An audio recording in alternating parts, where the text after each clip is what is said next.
اے ابو ہریرہ رضی اللہ تعالیٰ عنہ، جب تم وضو کرو تو بسم اللہ والحمد للہ کہہ لیا کرو۔ جب تک تمہارا وضو باقی رہے گا اس وقت تک تمہارے فرشتے یعنی کرامن کاتبین تمہارے لیے نیکیاں لکھتے رہیں گے۔ فرمان مصطفیٰ صلی اللہ علیہ وآلہ وسلم۔ آپ صلی اللہ علیہ وآلہ وسلم نے فرمایا تھا، بے شک ہر امت کے لیے کوئی نہ کوئی چیز فتنہ ہوتی ہے اور میری امت کا فتنہ مال ہے۔ آپ صلی اللہ علیہ وآلہ وسلم نے ارشاد فرمایا، جس کو یہ بات اچھی لگے کہ اللہ تعالیٰ سختیوں اور بے چینیوں میں اس کی دعا قبول فرمائے تو اس کو چاہیے کہ خوشحالی میں بکثرت دعا کرے۔ نبی کریم صلی اللہ علیہ وآلہ وسلم کی نصیحت۔ رسول پاک صلی اللہ علیہ وآلہ وسلم نے فرمایا، جب تم میں سے کوئی شخص کو جمائی لے تو اس کو اپنا ہاتھ منہ پر رکھ لینا چاہیے، کیونکہ کھلے منہ میں شیطان داخل ہو جاتا ہے۔ رسول پاک صلی اللہ علیہ وآلہ وسلم نے ارشاد فرمایا، تم خود کو پاک مت کہو، تم میں سے نیک آدمیوں کو اللہ پاک جانتا ہے۔ بسم اللہ الرحمن الرحیم۔ نبی کریم صلی اللہ علیہ وآلہ وسلم کا فرمان ہے، کھجور کو ناشتے میں کھاؤ تاکہ تمہارے اندرونی جراثیم کا خاتمہ ہو جائے۔ رسول پاک صلی اللہ علیہ وآلہ وسلم نے ارشاد فرمایا، شہید نے جو بھی گناہ کیا ہو شہادت اس کو مٹا دیتی ہے سوائے قرضے کے۔ رسول پاک صلی اللہ علیہ وآلہ وسلم نے ارشاد فرمایا، جو شخص رات کے وقت یہ آیت پڑھے گا اللہ تعالیٰ اسے اتنا بڑا نور عطا فرمائیں گے جو عدن سے مکے تک کی مسافت کے بھی قدر ہوگا۔ فرمان شیخ خضر موصلی میں حضور غوث اعظم کی خدمت میں تقریباً 13 سال رہا اور آپ کی بہت سی کرامات دیکھی۔ ان میں سے ایک یہ ہے کہ جس مریض کو طبیب لا علاج کہتے وہ آپ کے پاس آ کر شفا یاب ہو جاتا۔ ایک مرتبہ کسی نے حضرت امام حسین رضی اللہ تعالیٰ عنہ سے پوچھا کہ آپ نے اپنے نانا صلی اللہ علیہ وسلم سے کوئی بات سنی ہو تو ہمیں بھی بتائیں۔ تو آپ رضی اللہ تعالیٰ عنہ نے ارشاد فرمایا، میں نے سنا کہ میرے نانا صلی اللہ علیہ وسلم نے فرمایا، سچائی عزت ہے، جھوٹ ذلت ہے، رازداری امانت ہے، ہمسائیگی قرابت ہے، امداد دوستی ہے، عمل تجربہ ہے، اچھا اخلاق عبادت ہے، خاموشی زینت ہے، بخل تندرستی ہے، سخاوت دولت مندی ہے اور نرمی عقل مندی ہے۔ فرمان مصطفیٰ صلی اللہ علیہ وآلہ وسلم، اللہ پاک اسے اپنے عرش کے سائے میں جگہ عطا فرمائیں گے۔ جسے کوئی حسب و نسب والی خوبصورت عورت برے کام کی دعوت دے تو وہ کہے، میں اللہ پاک سے ڈرتا ہوں جو تمام جہانوں کا رب ہے۔ رسول پاک صلی اللہ علیہ وآلہ وسلم نے ارشاد فرمایا، جو شخص ہر جمعے کو والدین کی یا ان میں سے کسی ایک کی قبر کی زیارت کرتا ہے تو اس کی مغفرت کر دی جاتی ہے اور اسے والدین کا فرما بردار لکھ دیا جاتا ہے۔ رسول پاک صلی اللہ علیہ وآلہ وسلم سے محبت۔ نبی کریم صلی اللہ علیہ وآلہ وسلم نے فرمایا، تم میں سے کوئی شخص ایمان والا نہیں ہو سکتا جب تک اس کے والد اور اس کی اولاد اور تمام لوگوں سے زیادہ اس کے دل میں میری محبت نہ ہو جائے۔ رسول اللہ صلی اللہ علیہ وآلہ وسلم نے ارشاد فرمایا، تمہاری نجات کا ذریعہ یہ ہے کہ تم اپنی زبان پر قابو رکھو اور اپنے گناہوں پر رویا کرو۔ حضرت حذیفہ رضی اللہ تعالیٰ فرماتے ہیں کہ میں نے نبی کریم صلی اللہ علیہ وآلہ وسلم کو جب کوئی معاملہ پیش آتا تو آپ صلی اللہ علیہ وآلہ وسلم نماز پڑھتے۔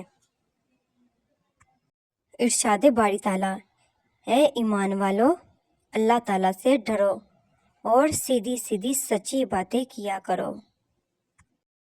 رسول پاک صلی اللہ علیہ وآلہ وسلم نے فرمایا، میں نے تمہارے درمیان 2 چیزیں چھوڑی ہیں، جب تک تم انہیں پکڑے رہو گے ہرگز گمراہ نہیں ہو سکتے۔ وہ کتاب اللہ قرآن مجید اور سنت حدیث ہیں۔ اے نبی میرے بندوں کو خبر دے دیں کہ میں بہت درگزر کرنے والا اور رحم کرنے والا ہوں۔ کون سے اعمال مقبول ہیں؟ حضرت سیدنا ابراہیم رحمۃ اللہ علیہ فرماتے ہیں کہ جن اعمال کے ذریعے اللہ پاک کی رضا طلب کی گئی ہو صرف وہی اس کی بارگاہ میں پہنچتے ہیں۔ فرمان خاتم النبی صلی اللہ علیہ وآلہ وسلم، حضرت حسین رضی اللہ تعالیٰ عنہ مجھ سے ہیں اور میں حسین سے ہوں۔ اللہ عز و جل اس سے محبت فرماتا ہے جو حسین رضی اللہ تعالیٰ عنہ سے محبت کرے۔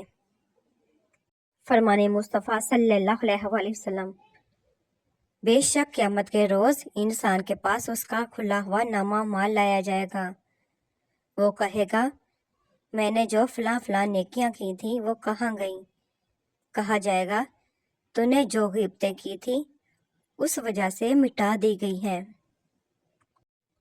پیارے آقا محمد صلی اللہ علیہ وآلہ وسلم نے ارشاد فرمایا، جس نے لوگوں کے دلوں کو اپنے جال میں پھنسانے کے لیے عمدہ گفتگو سیکھی، اللہ تعالیٰ قیامت کے دن نہ اس کی فرض عبادت قبول فرمائے گا اور نہ ہی نفل۔ فرمان مصطفیٰ صلی اللہ علیہ وآلہ وسلم، جو شخص یتیم کی کفالت کرے وہ یتیم اسی گھر کا ہو یا غیر کا، میں اور وہ دونوں جنت میں اس طرح ہوں گے۔ حضور صلی اللہ علیہ وآلہ وسلم نے کلمے کی انگلی اور بیچ کی انگلی سے اشارہ کیا اور دونوں انگلیوں کے درمیان تھوڑا سا فاصلہ کیا۔ حدیث پاک میں ہے، دو آوازوں پر دنیا و آخرت میں لعنت ہے، نعمت کے وقت باجا، مصیبت کے وقت چلانا۔ قرآن مجید دیکھ کر پڑھنا زبانی پڑھنے سے افضل ہے کہ یہ پڑھنا بھی ہے اور دیکھنا اور ہاتھ سے اس کا چھونا بھی، اور یہ سب اعمال عبادت ہیں۔ فرمان مصطفیٰ صلی اللہ علیہ وآلہ وسلم، جو میرے کسی امتی کی حاجت پوری کرے اور اس کی نیت یہ ہو کہ اس کے ذریعے اس امتی کو خوش کرے تو اس نے مجھے خوش کیا، اور جس نے مجھے خوش کیا اس نے اللہ پاک کو خوش کیا، اور جس نے اللہ پاک کو خوش کیا اللہ پاک اسے جنت میں داخل کرے گے۔ فرمان مصطفیٰ صلی اللہ علیہ وآلہ وسلم، اللہ عز و جل کی لعنت شراب پر، شراب کے بیچنے والے پر، شراب کے پینے والے پر اور شراب خریدنے والے پر۔ رسول اللہ صلی اللہ علیہ وآلہ وسلم نے فرمایا، زیتون کا تیل کھایا کرو اور اسی سے تیل لگایا کرو کیونکہ وہ بابرکت درخت سے ہے۔ ہم نے اللہ کے رب ہونے پر، اسلام کے دین ہونے پر اور محمد صلی اللہ علیہ وآلہ وسلم کے نبی ہونے پر راضی ہیں۔ فرمان مصطفیٰ صلی اللہ علیہ وآلہ وسلم، میرے صحابہ ستاروں کی مانند ہیں، تم ان میں سے جس کی بھی اقتدا کرو گے ہدایت پا جاؤ گے۔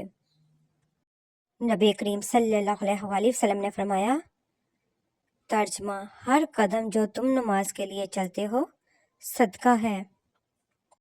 فرمان مصطفیٰ صلی اللہ علیہ وآلہ وسلم، جس نے اپنے والدین کو گالی دی تو آسمان سے زمین پر آنے والے بارش کے ہر قطرے کے بعد اس کی قبر میں آگ کا ایک انگار اترے گا۔ بسم اللہ الرحمن الرحیم، اگر تم بھلے کام کرو گے تو اپنے لیے کرو گے اور اگر برے کام کرو گے تو بھی اپنے ہی لیے۔ رسول پاک صلی اللہ علیہ وآلہ وسلم نے ارشاد فرمایا، نیک بات زبان سے نکالنا خاموشی سے بہتر ہے اور خاموش رہنا بری بات زبان سے نکالنے سے بہتر ہے۔ قرآن پاک کی زینت۔ شیر خدا حیدر حضرت علی مرتضیٰ رضی اللہ سے روایت ہے کہ میں نے رسول پاک صلی اللہ علیہ وآلہ وسلم کو یہ فرماتے ہوئے سنا کہ ہر چیز کے لیے زینت ہے اور قرآن پاک کی زینت سورۃ الرحمن ہے۔